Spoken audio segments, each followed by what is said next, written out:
Hello students, today we are going to start chapter number 9, coordination compounds.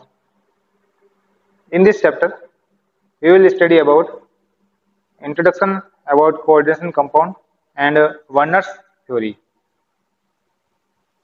Coordination compounds, because these are inorganic compounds, so first of all we will start from inorganic compounds. The type of inorganic compounds have three types. Inorganic compounds, these have three types: simple salt,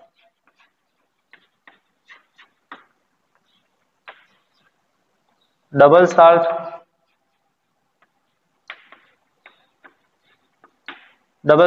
or binary salt,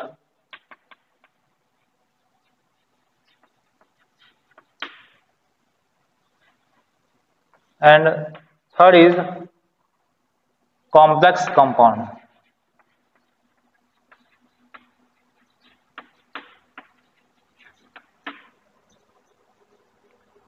First is simple salt.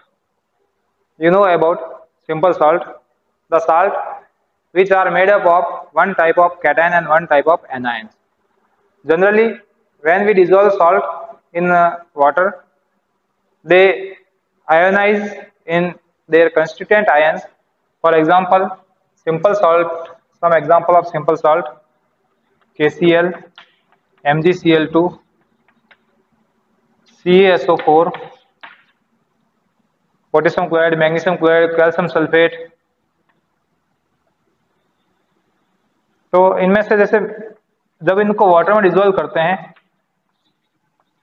When we dissolve the simple salt in water, they gives their constituent ions.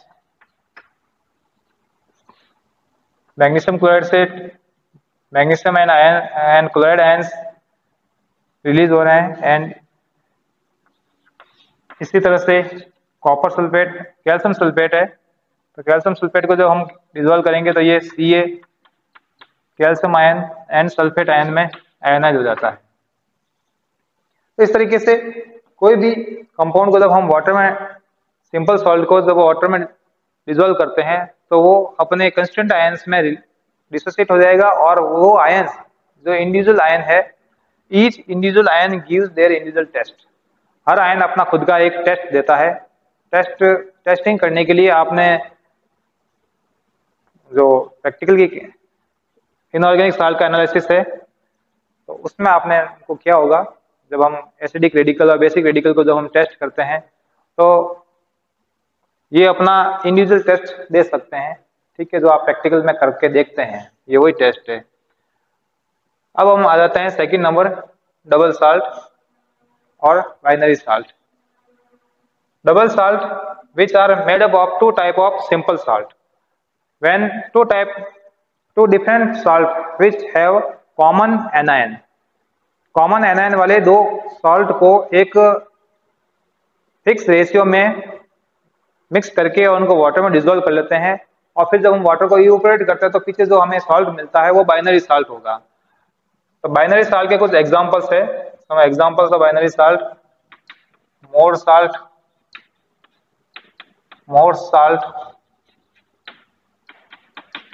Second potash alum and carnallite.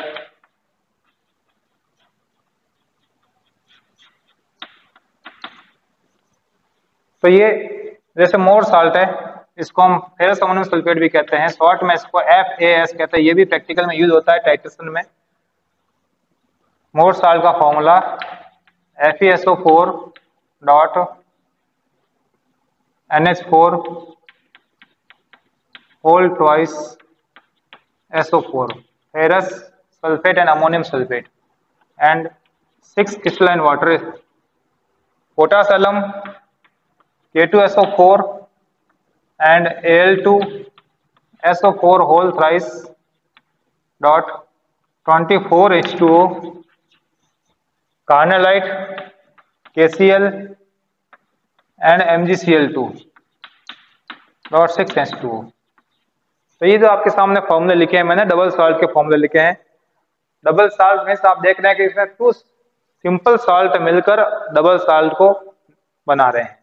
तो इस तरीके से यहाँ पर आप देख रहे हैं कि दोनों के अंदर ये ferrous sulphate and ammonium sulphate, दोनों में सल्फेट आयन कॉमन है।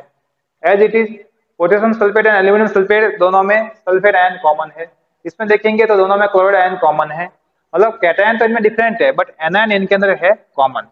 तो कॉमन एनायन वाले कोई भी दो साल्ट लेकर उनको हम एक स्टोइकोमेट्रिक रेशियो में हम उनको मिक्स करते हैं और मिक्स करके उनको वाटर में डिजोल्व करके और क्रिस्टलाइजेशन करते हैं, तो जो हमें सॉल्ट फॉर्म जो सॉल्ट मिलेगा वो सॉल्ट डबल सॉल्ट होगा।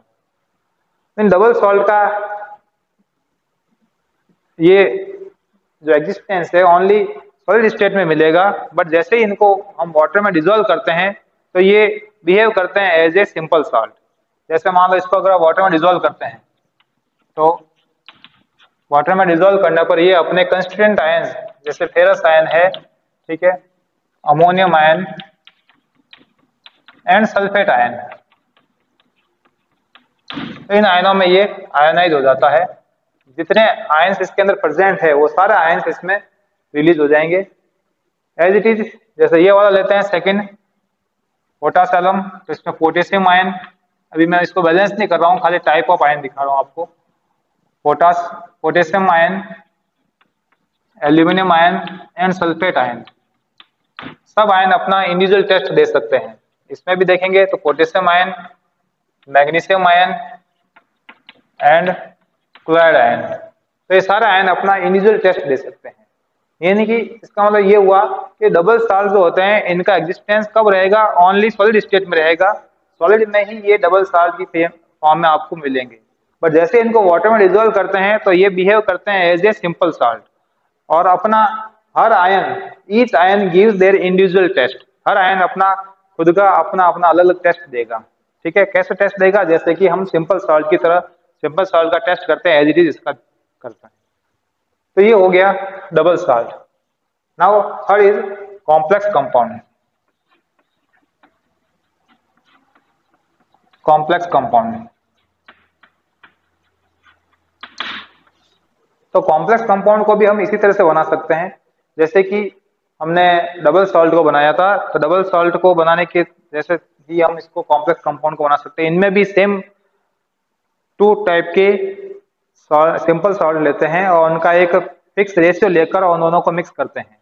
फॉर एग्जांपल जैसे मैं एक कॉम्प्लेक्स कंपाउंड को बनाने के लिए एक potassium cyanide KCN and iron cyanide FeCN2, ferrous cyanide, इन दोनों को मिक्स करते हैं।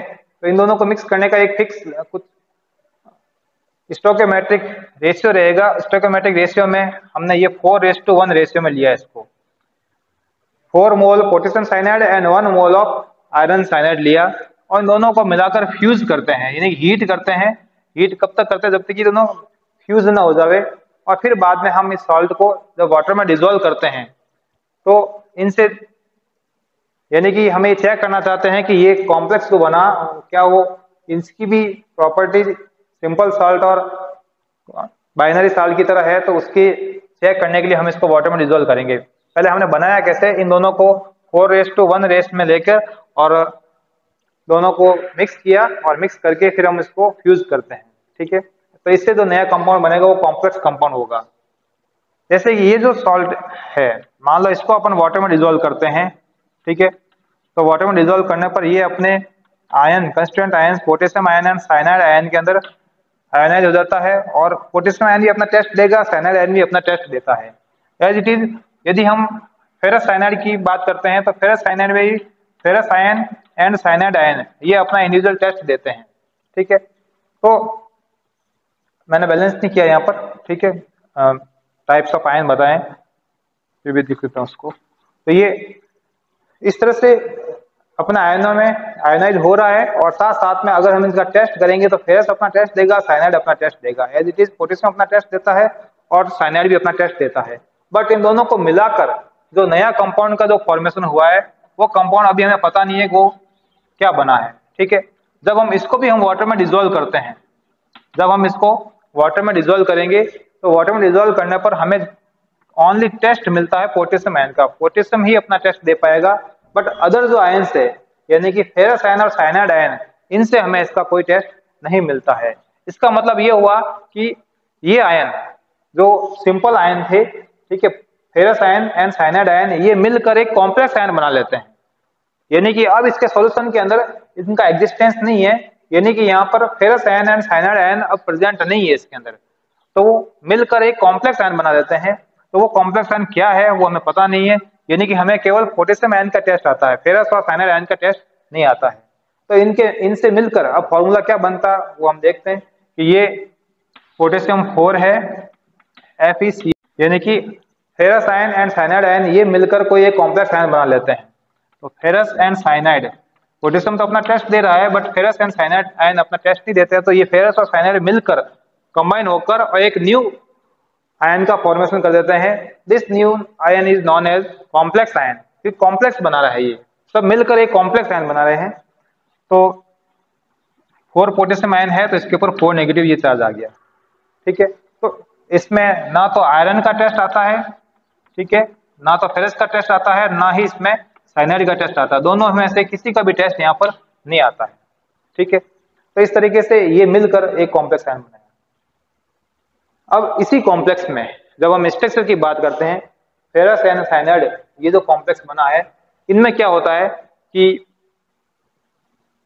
जो Fe है फेरस, इसके साथ में जो Cn है, ये Cn मिलकर इसके साथ में एक जो बॉन्ड बनाते हैं, वो बॉन्डिंग का जो टाइप होता है इनमें वो होता है coordination bond. Coordination bond means जिसमें इलेक्ट्रॉन डोनेट करके सेंट्रल मेटल आयन को ये इलेक्ट्रॉन डोनेट करके बॉन्ड जो बना रहे हैं, तो इस तरीके से एक कंपाउंड बना है ये compound.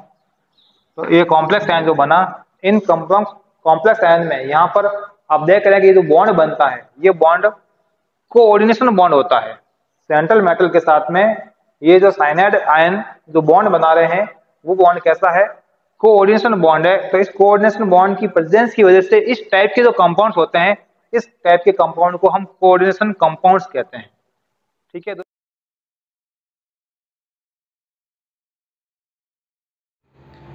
Now our next topic, Werner's theory.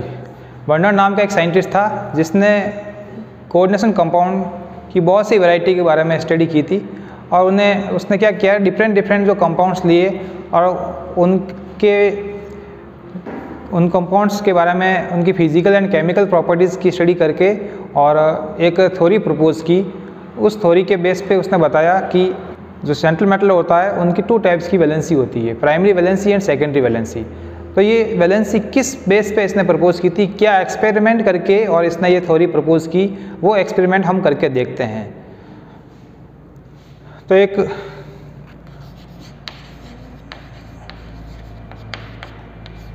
Werner's theory,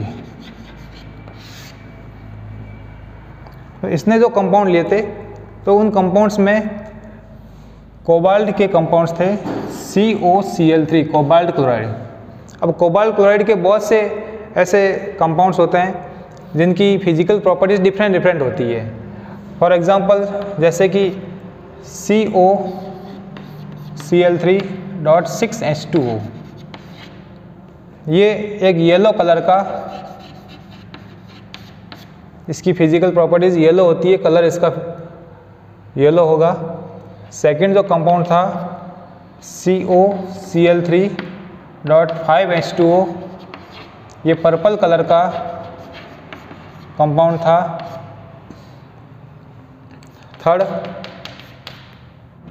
जो थर्ड कंपाउंड है वो है COCl3.4H2O, ये ग्रीन कलर का कंपाउंड है।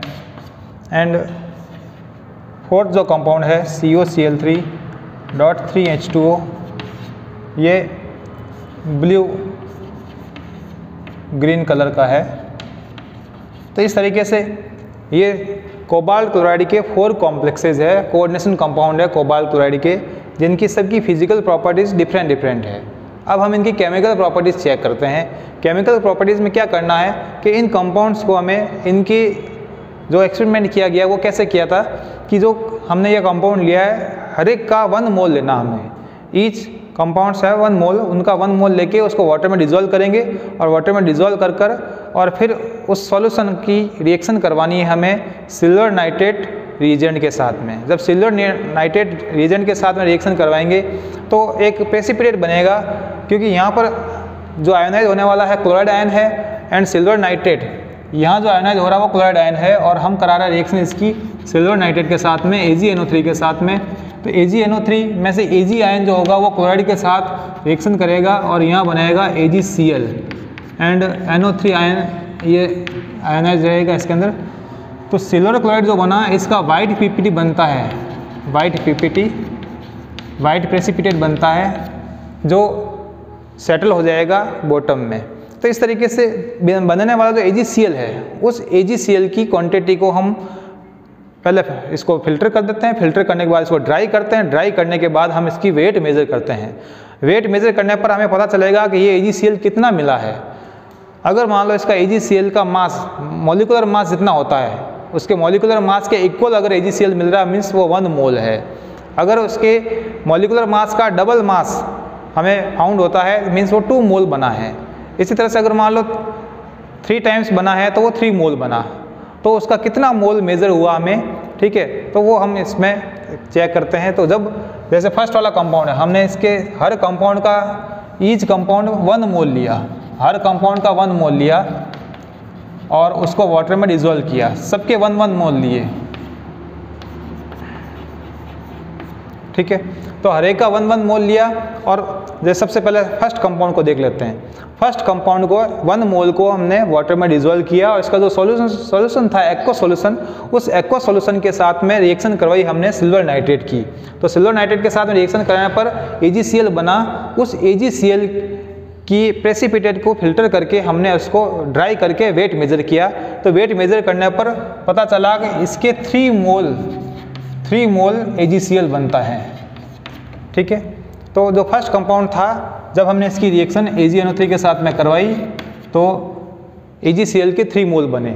एज इट इज सेकेंड वाला कंपाउंड लिया और इसको सिल्वर नाइट्रेट के साथ में जब हमने रिएक्शन करवाई तो इसके 2 मोल AgCl बने, ठीक है। फिर थर्ड वाला कंपाउंड, इसमें भी जो क्लोराइड दिख रहे हैं वो 3 ही दिख रहे हैं। जब इसकी रिएक्शन करवाई सिल्वर नाइट्रेट के साथ में तो यहाँ पर 1 मोल AgCl बना। एज इट इज़ लास्ट वाला जो कंपाउंड है इसकी भी जब रिएक्शन करवाई सिल्वर नाइट्रेट के साथ में तो यहाँ 0 मोल यानी कि 9 मोल कोई नहीं बना, मतलब कुछ AgCl बना ही नहीं, इसके अंदर प्रेसिपिटेशन हुआ ही नहीं। तो ऐसा कैसे हुआ, ऐसा होने का क्या रीज़न है? तो इसने ये बताया कि यहाँ पर है तो सबके अंदर, आप देख रहे हैं कि हर फॉर्मूले के अंदर कोबाल्ट के साथ में 3 क्लोराइड इसमें प्रेजेंट है, ठीक है। इसके अकॉर्डिंग तो देखा जाए तो हर एक के अंदर 3 मोल अपन को AgCl बनना चाहिए, बट सबके अंदर 3 मोल AgCl नहीं बन रहे हैं। तो वो क्यों नहीं बन रहे हैं? तो उसने बताया कि ऐसा होता होगा कि इसके अंदर तो तीनों क्लोराइड आयोनाइज हो रहे हैं, बट इसके अंदर 3 में से 2 क्लोराइड ही आयोनाइज हो रहे हैं, 1 क्लोराइड आयोनाइज नहीं हो रहा है। तो इसने इसके बेस पे इनके जो प्रपोज किए फॉर्मूले, तो फॉर्मूले जो प्रपोज किए वो प्रपोज फॉर्मूले हम यहाँ लिख देते हैं, जो इसका प्रपोज्ड फॉर्मूला है, proposed formula for coordination compounds. तो यहाँ जो आएगा वो हम लिख देते हैं, जैसे कि यहाँ पर क्योंकि 3 मोल AgCl बना है तो तीनों के तीनों क्लोराइड आयोनाइज हो रहे हैं, तो इसका फॉर्मूला जो होगा COH2O6 और इसको ब्रैकेट में क्लोज करके और बाहर लिख दिया ये 3+ एंड 3Cl नेगेटिव। यानी इसने बताया कि 3 ही क्लोराइड आयोनाइज हो रहे हैं, तो 3 के 3 Cl बाहर लिख दिए ब्रैकेट से बाहर। इसी तरह से सेकंड वाले को अपन चेक करेंगे तो इसमें भी H2O5 एंड 1 Cl इसके अंदर रह जाता है, ठीक है, जो आयोनाइज नहीं होता है।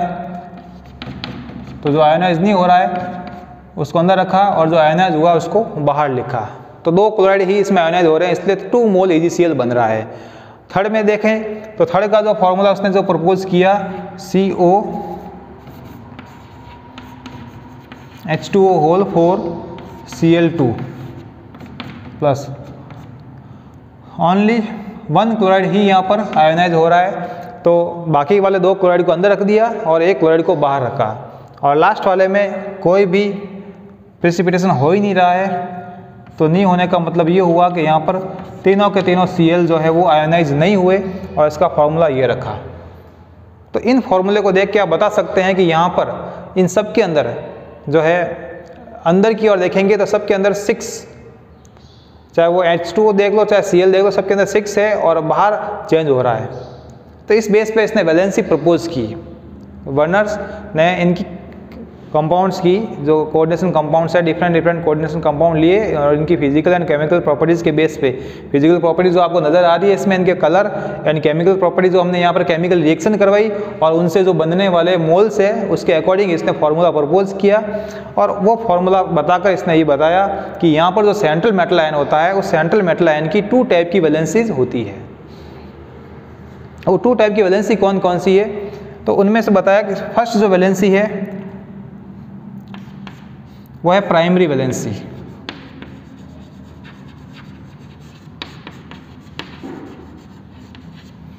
And second is secondary valency.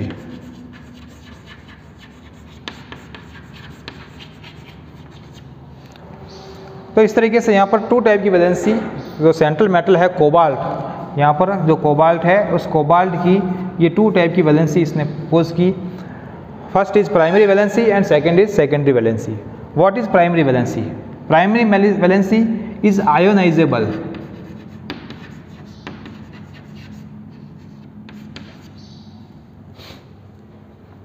This is ionisable means ये आयोनाइज हो सकती है, and it is satisfied by only negative charge ion means anions, satisfied by anions, ये ओनली एनायन से सेटिस्फाई हो सकती है। And this is not fix, it may be variable, it may be variable, ये fix नहीं होती है, ये डिपेंड करती है सेंट्रल मेटल पर, ठीक है, ये वेरिएबल हो सकती है। फॉर एग्जांपल जैसे कि आयरन है Fe, ठीक है, आयरन, तो आयरन 2 तरह की प्राइमरी वैलेंसी शो करता है, यानी कि Fe+2 and Fe+3, ferrous and ferric. तो प्राइमरी वैलेंसी जो होती है वो उसके ऑक्सीडेशन स्टेट को शो करती है। प्राइमरी वैलेंसी इज ये जो है इसके ऑक्सीडेशन स्टेट को, ऑक्सीडेशन स्टेट को शो करती है, ठीक है। And secondary valency, secondary valency जो होती है नॉन आयोनाइजेबल, ये आयोनाइज नहीं होती है, नॉन आयोनाइजेबल होती है। और ये किससे सेटिस्फाई हो सकती है? ये न्यूट्रल मॉलिक्यूल और एनायन किसी से भी सेटिस्फाई हो सकती है, इन दोनों में से किसी से भी। ये फिक्स होती है, जैसे ये तो वेरिएबल थी, ठीक है, बट ये जो होती है ये फिक्स होती है। ये एक सेंट्रल मेटल के लिए ये वैलेंसी फिक्स होती है। और ये किसको शो करती है? ये शो करती है coordination number of central metal, coordination number, coordination number को शो करती है ये। तो अब इसको जो हमने एक्सपेरिमेंट किया उसके बेस पे हम इसको देख लेते हैं। प्राइमरी वैलेंसी ऑफ कोबाल्ट, तो यहाँ पर कोबाल्ट की जो प्राइमरी वैलेंसी है वो +3 है, ठीक है। Primary valency of cobalt is +3, cobalt की +3 है। कैसे? क्योंकि ये आयोनाइजेबल है और ये किससे सेटिस्फाई हो रही है? एनायन से। एनायन मीन्स कोबाल्ट की जो +3 है उसको सेटिस्फाई करने के लिए 3 क्लोराइड आयन चाहिए, तो ओनली एनायन से सेटिस्फाई हो सकती है। और ये मे बी वेरिएबल, जैसे यहाँ तो कोबाल्ट के लिए फिक्स है, बट मैंने कुछ एग्जांपल दिया आपको, जैसे आयरन है तो आयरन की किसी के लिए +2 हो सकती है, किसी के लिए +3 हो सकती है, तो वेरिएबल है ये। एंड ये इसके ऑक्सीडेशन स्टेट को शो करती है। यहाँ पर आप जब कोबाल्ट का ऑक्सीडेशन स्टेट कैलकुलेट करेंगे तो कोबाल्ट का ऑक्सीडेशन स्टेट +3 आता है और वही इसकी प्राइमरी वैलेंसी है, ठीक है। ये तो होगी primary valency. Secondary valency, secondary valency is non ionisable and ये किससे सेटिस्फाई होती है? Neutral molecule and anions. तो देखो आप यहाँ पर कोबाल्ट के साथ में 6H2O है, ठीक है। अब इसमें नेक्स्ट में आप देखोगे तो 6H2O में से एक H2O कम हो गया, 5H2O रह गए। अब यहाँ देख लो फॉर्मूला, COCl3 सबके अंदर COCl3 कॉमन है, जो चेंज हो रहा है वो क्या हो रहा है, वाटर मॉलिक्यूल चेंज हो रहे हैं। यहाँ पर 6 वाटर मॉलिक्यूल है, यहाँ 5 वाटर मॉलिक्यूल है, तो एक वाटर मॉलिक्यूल कम हो गया, तो इसको 6 करने के लिए, यानी कि इसकी सेकेंडरी वैलेंसी फिक्स होती है, वो 6 है। कोबाल्ट की सेकेंडरी वैलेंसी फिक्स है, वो कितनी है, वो है 6। तो 6 यहाँ पर 6 थे, उसके बदले यहाँ 5 रह गए, तो एक ले लिया क्लोराइड, तो 5 + 1 रहेंगे 6 के 6। एज इट इज नेक्स्ट में देखेंगे तो 4 + 2 ये भी रह गया 6, यहाँ 3 है, H2O3, COH2O3 एंड Cl3, ये 3, ये भी 3 है। तो इस तरीके से यहाँ पर इन सब की जो कोबाल्ट के साथ स्क्वायर ब्रैकेट के अंदर जो लिखे गए हैं, वो मॉलिक्यूल हो, न्यूट्रल मॉलिक्यूल या एनायन हो, उन सब का नंबर 6 है। यानी कि किससे सेटिस्फाई हो सकती है, ये न्यूट्रल मॉलिक्यूल और एनायन से सेटिस्फाई हो सकती है, किसी एक से भी हो सकती है, दोनों से भी हो सकती है। और ये नॉन आयोनाइजेबल है, क्योंकि ये आप देख रहे हो कि ये कम नहीं हो रहा है, इसमें से बाहर नहीं निकल रहा कुछ भी, 6 के 6 रह रहे हैं, ये आयोनाइज नहीं हो रही है। और ये सेकेंडरी वैलेंसी फिक्स होती है। अब यहाँ पर कितना है, इसके लिए सेकेंडरी वैलेंसी जो है वो 6 है, ठीक है। कोबाल्ट के लिए सेकेंडरी वैलेंसी 6 है, तो वो 6, इसका कोऑर्डिनेशन नंबर भी यही है। Coordination number means central metal ion के साथ में जो लिगेंड्स, इनको हम लिगेंड्स कहते हैं, इसके साथ में जो H2O एंड Cl जो जुड़े हुए हैं, उनको लिगेंड्स कहते हैं। तो लिगेंड्स इसके साथ में जितने नंबर ऑफ कोऑर्डिनेशन बॉन्ड बनाता है, वो नंबर ऑफ कोऑर्डिनेशन बॉन्ड ही उसका कोऑर्डिनेशन नंबर है, ठीक है। और यहाँ जो सेकेंडरी वैलेंसी जो है वो उसके कोऑर्डिनेशन नंबर को रिप्रेजेंट करती है। इस तरीके से ये 2 टाइप की वैलेंसी मैंने आपको बताई। तो ये 2 टाइप की वैलेंसी वर्नर ने अपने इस एक्सपेरिमेंट करके और फिर इसने प्रपोज की। अब हम इसके आगे नेक्स्ट जो है कोऑर्डिनेशन कंपाउंड से रिलेटेड जो टर्मिनोलॉजी है, उन टर्मिनोलॉजी को लेंगे। जो हमारा नेक्स्ट वीडियो होगा उसमें हम इसकी टर्मिनोलॉजी को पढ़ेंगे।